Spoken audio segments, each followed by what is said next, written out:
ఒక ఎంపీగా, బాధ్యతాయుతమైనటువంటి ఎంపీగా నా యొక్క బాధ్యతలను నేను నిర్వర్తిస్తా ఉన్నా. ఆ క్రమంలో సమాజాన్ని, అంతరాలు లేనటువంటి సమాజాన్ని తీర్చిదిద్దేదానికి నా వంతు కృషి నేను చేస్తా ఉన్నా. బరి తెగించి హద్దులు మీరి ఇష్టానుసారంగా ఆధారాలు లేకుండా నిరాధారమైనటువంటి ఆరోపణలు ఒక ఆదివాసీ స్త్రీతో సంబంధం ఉన్నట్టుగా మీరు చెప్పి ఈరోజు ఈ కుట్ర కుతంత్రాల వెనక ఎవరున్నారు అనే విషయాన్ని నేను ప్రశ్నిస్తా ఉన్నా. నాకు వ్యతిరేకంగా అనైతికంగా ప్రవర్తించినటువంటి వాడు వంశీకృష్ణ, 2 రాధాకృష్ణ, 3 బిఆర్ నాయుడు, 4 వెంకటకృష్ణ, 5 సాంబడు. నేను చెప్తా ఉన్నా, తప్పకుండా మీ అందరూ కూడా చట్టానికి లోబడి మీ అందరి మీద చర్యలు తీసుకోవడం జరుగుతుంది. ప్రతిపక్షంలో ఉన్నాడు వీడి విజయసాయిరెడ్డి, ఏం చేస్తాడు లేనని మీరు తేలిగ్గా తీసుకోవచ్చు. అటు రాజ్యాంగబద్ధంగాను నాకున్నటువంటి ఏ అయితే వసతులు ఉన్నాయో అన్ని వసతులను ఉపయోగించి వీళ్ళందరికీ కూడా బుద్ధి చెప్తాను అన్నటువంటి విషయాన్ని నేను తెలియజేస్తా ఉన్నా. ఇక యూట్యూబ్ ఛానల్స్ కావచ్చు, కొంతమంది సోషల్ మీడియాలో గ్రూప్స్ క్రియేట్ చేశారు. ఆ గ్రూప్స్ కానీ చట్టరీత్యా నేను చర్యలు తీసుకోపోతున్నాను అన్నటువంటి విషయాన్ని నేను మీకు తెలియజేస్తా ఉన్నా. ఆ చర్యలు ఏందనేది కూడా మీకు చెప్పి చేస్తాను. మీకు వెన్నుపోటు పొడిచేటటువంటి ఉద్దేశం నాకు లేదు, మీకు చెప్పి చేస్తాను. ఫస్ట్ మొట్టమొదటిగా మిగతా వాళ్ళని పక్కన పెట్టినా కూడా వంశీకృష్ణ అనే వాడిని మాత్రం నేను వదలను. తప్పకుండా ప్రివిలేజ్ మోషన్ పార్లమెంటులో మూవ్ చేస్తాను. వీడు చేసినటువంటి అన్యాయానికి, అన్యాయమైనటువంటి నిరాధారమైనటువంటి ఆరోపణలకి 2 ఎడిటర్స్ గిల్డ్ ఆఫ్ ఇండియాకి కంప్లైంట్ చేస్తా, 3 ప్రెస్ కౌన్సిల్ ఆఫ్ ఇండియాకి కంప్లైంట్ చేస్తా, నేషనల్ ఉమెన్ కమిషన్కి కంప్లైంట్ చేయిస్తా, నేషనల్ ట్రైబల్ కమిషన్కి కంప్లైంట్ చేయిస్తా, నేషనల్ హ్యూమన్ రైట్స్ కమిషన్కి కంప్లైంట్ చేయిస్తా, ఆంధ్రప్రదేశ్ ఎస్టీ కమిషన్కి కంప్లైంట్ చేయిస్తా, డిఫమేషన్ కేసు ఫైల్ చేస్తా, నేనే చేస్తా. యూనియన్ ట్రైబల్ మినిస్టర్ని కలిసి వీడు చేసేటటువంటి అన్యాయాలు, వీడు చేసేటటువంటి అకృత్యాలు, వీడు చేసేటటువంటి బ్లాక్మెయిల్స్, వీడు చేసేటటువంటి ఇండస్ట్రియలిస్ట్ అందరినీ కూడా పిలిచి వాళ్ళని బెదిరించి నీ ఇండస్ట్రీలో ఇవన్నీ తప్పులు చేశావు, నువ్వు ఇంత నాకు బ్లాక్మెయిల్ అమౌంట్ కట్టు అని బెదిరింపులను కూడా నేను కేంద్ర మంత్రికి నేను విన్నవిస్తా. ఇక నేనే టేకప్ చేస్తా నా మిత్రుల సహాయంతో. ఉమెన్ ఆర్గనైజేషన్స్ ఏవైతే ఉన్నాయో ఆ women organisations, SC ST organisations అందరినీ కూడా సమైక్యంగా ఏకీకృతం చేసి వీడి మీద చర్యలు తీసుకునేటటువంటి ఏర్పాట్లన్నీ కూడా చేస్తాం. ఇక కాన్స్టిట్యూషనల్ బాడీస్ ఏదైతే ఉన్నాయో న్యాయం కోసం ఇతన్ని శిక్షించేదానికి ఏదైతే చెయ్యాలనో ఆ ప్రతి ఒక్కటి చేస్తానని నేను మీ అందరికీ కూడా తెలియజేస్తా ఉన్నా. ఒక ఆడబిడ్డని, ఒక ఆదివాసీ బిడ్డని బజారుకి ఇచ్చి నా వ్యక్తిత్వం మీద, నా ఎదుగుదల మీద, ఒక పేదలకి సేవ చేయాలి, ప్రజాసేవ చేయాలి అన్నటువంటి ఆలోచన కలిగినటువంటి నా మీద కుట్రవన్నీ ఈ యొక్క వ్యక్తి, ఈ వంశీకృష్ణ అనేటటువంటి వ్యక్తిని ఎటువంటి పరిస్థితుల్లో వదిలేదే లేదు అని నేను నీ ఖరాఖండిగా చెప్తా ఉన్నా. వీటన్నిటికీ మించి ఒక ప్రైవేట్ మెంబర్ బిల్ పార్లమెంటులో సోషల్ మీడియాని, ఇటు ఈ యొక్క వెధవలు ఎవరైతే ఉన్నారో జర్నలిస్టులుగా వీళ్ళని శిక్షించేటటువంటి బిల్లుని ఒకటి ప్రవేశపెట్టాలన్నటువంటి ఆకాంక్ష కూడా నాకు ఉంది అని నేను తెలియజేసుకుంటా ఉన్నా. గత 3 రోజులుగా మీరు ఏం ట్రోల్ చేశారు, మీరు ఏం టెలికాస్ట్ చేశారు అన్నటువంటి విషయం నేను వేరే చెప్పనక్కర్లేదు.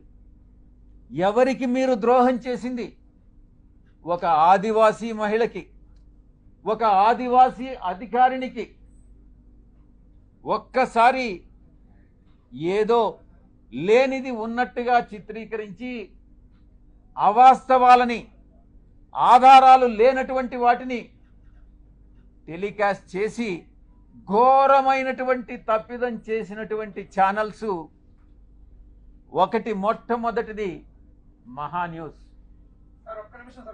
నన్ను డిస్టర్బ్ చేయొద్దు. నేనంతా పూర్తి చేసిన తర్వాత నువ్వు ఏదైనా అడుగు, నేను చెప్పేదానికి సిద్ధంగా ఉన్నా. నువ్వు కూడా వంశీకృష్ణలాగా ప్రవర్తించొద్దు. మహాన్యూస్ 2, ABN 3, TV5 నీకు ఇబ్బందిగా ఉండొచ్చు, కానీ ఇవన్నీ కూడా వాస్తవాలు.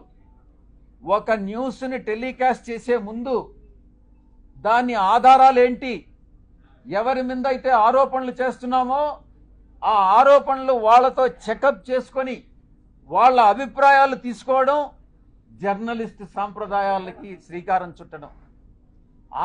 అది కూడా పూర్తిగా మర్చిపోయి మీ పాటికి మీరు ఆధారాలు లేకుండా టెలికాస్ట్ చేయడం అన్నటువంటిది ఘోరమైనటువంటి తప్పిదం. తప్పకుండా మీరు ఎలా క్షమాపణలు మీ చేత చెప్పించాలో నాకు తెలుసు, నేను చేయిస్తాను కూడా. సమాజం ఒక బాధ్యత, నా గురించి మీ అందరికీ కూడా తెలుసు. నన్ను నేను చెప్పుకోవడం కాదు, చాలామంది మా పార్టీలో ఉండే వాళ్ళు కూడా నా పైన ఆరోపణలు చేశారు, తెలుగుదేశం వాళ్ళతో కుమ్మక్కై. నేను అవన్నీ బాధపడలేదు, నేను అవన్నీ కూడా లెక్క చేయట్లేదు. ఇదంతా కూడా ఈ కుట్రలన్నిటికీ కూడా అందరూ చాలామంది కలిసి కుట్ర చేసి, కానీ నా వ్యక్తిత్వం ఏందనేటటువంటిది నాకు తెలుసు. చాలా కింద స్థాయి నుంచి ఒక 8 ఎకరాలు ఉన్నటువంటి ఆ భూస్వామిగా మా తండ్రి గారికి 2 కొడుకులు. మా అన్న ఇంజనీర్ చదివాడు, నేను చార్టెడ్ అకౌంటెన్సీ కోర్స్ చదివా. ఆ 8 ఎకరాల పొలంలో ఉండేటటువంటి ఫలసాయంతో కింద అట్టడుగు నుంచి పైకి వచ్చినటువంటి వాళ్ళం. కష్టాలంటే ఏందో తెలుసు. వ్యవసాయ కుటుంబం మేము. ఏ రాధాకృష్ణ లాగనో, ఏ బిఆర్ నాయుడు లాగనో, లేకుండా ఉంటే ఏ వంశీకృష్ణ లాగనో. వంశీకృష్ణ కథ నాకు తెలుసు, ఆయన చరిత్ర ఏందనేది. వీళ్ళందరి చరిత్ర కూడా నాకు తెలుసు. సాధారణంగా ఇలాంటి కంప్లైంట్స్ వస్తే ఏ పోలీస్ స్టేషన్కో పోతారు. సర్ప్రైజింగ్గా ఈ కంప్లైంట్ ఎవరో ఒక కాన్ఫిడెన్షియల్ లెటరు ఎండోమెంట్ కమిషనర్కి ఇచ్చాయట. ఆ బుద్ధి లేని ఎండోమెంట్ కమిషనరు దాన్ని ఎందుకు లీక్ చేశాడో నాకైతే అర్థం కాలే. కాన్ఫిడెన్షియల్గా ఎంక్వైరీ చేయాల్సినటువంటి ఒక అధికారి దాన్ని మీడియాకి ఎలా ఇస్తాడు? అధికారికి బుద్ధి లేదు, తీసుకునేటటువంటి మీడియాకి ఎలా బుద్ధి లేదని నేను ప్రశ్నిస్తా ఉన్నా. నిజానిజాలు ఒకవేళ తీసుకున్నారు, నిజానిజాలు అన్నటువంటివి తెలుసుకోకుండా విచక్షణారహితంగా ఉద్దేశపూర్వకంగా బహిర్గతం చేయడంలో కుట్రలో ఒక భాగంగా మీరు ఇలాంటివి టెలికాస్ట్ చేస్తారా అని నేను ప్రశ్నిస్తా ఉన్నా. ఈ యొక్క మీడియా ఒక సెక్షన్ ఆఫ్ మీడియాలో ఇవి ప్రసారం చేయనటువంటివి 4 ఛానల్స్. TV9 ప్రసారం చేయలేదు, 10 TV ప్రసారం చేయలేదు, సాక్షి ప్రసారం చేయలేదు, NTV ప్రసారం చేయలేదు. మిగతా అన్ని ఛానల్స్ ఏదో ఒక రకంగా ప్రసారం చేసినటువంటివే. మీరు ఒక్కసారి చూస్తే ఈ ఛానల్స్ అన్నీ కూడా ఒక సామాజిక వర్గానికి చెంది వెస్టెడ్ ఇంట్రెస్ట్ ఉన్నటువంటి ఛానల్స్ అన్నటువంటిది మీరు అర్థం చేసుకోవచ్చు. ఎవరు టెలికాస్ట్ చేశారన్నటువంటిది కూడా కానీ మీరు ఇంకా కొంచెం లోతుల్లో కానీ వెళితే ఆ యాంకర్స్ కూడా అదే సామాజిక వర్గానికి చెందినటువంటి వాళ్ళు అన్నటువంటిది చాలా స్పష్టంగా తెలుస్తూ ఉంది. ఒక వ్యక్తి చేసినటువంటి ఆరోపణలను దృష్టిలో పెట్టుకుని ఒక మహిళ క్యారెక్టర్ మీద దెబ్బతీస్తారా? ఒక మహిళ క్యారెక్టర్ మీద దాడి చేస్తారా? ఆ స్థానంలో నేను ఒక్కటే అడుగుతున్నా, ఒరేయ్ వంశీ, నీకు అమ్మ లేదా? నీకు అక్క లేదా? నీకు అమ్మ చెల్లెలు అక్క చెల్లెలకి తేడా తెలియదా? మీ అమ్మ మీద, మీ అక్క మీద, మీ చెల్లెల మీద ఎవరైనా ఇటువంటి ఆరోపణలు చేస్తే నువ్వు నిజంగా మనిషి అయి పుట్టి నీకు చీము నెత్తురుగాని ఉంటే నువ్వు గమ్ముగా ఉంటావా అని నేను ప్రశ్నిస్తా ఉన్నా. వీడు డెఫినెట్గా సమాధానం చెప్పాలి ఈ విషయానికి.